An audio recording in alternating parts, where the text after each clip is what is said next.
Guys, tingnan nyo yung aking sigarilyas. Nagsisimula na siyang magbunga.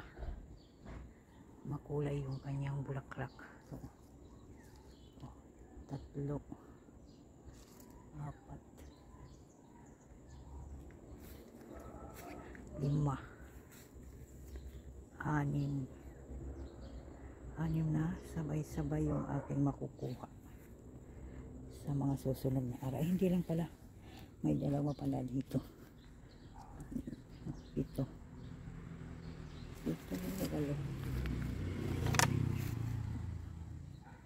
sabay-sabayan sila na pipitasin.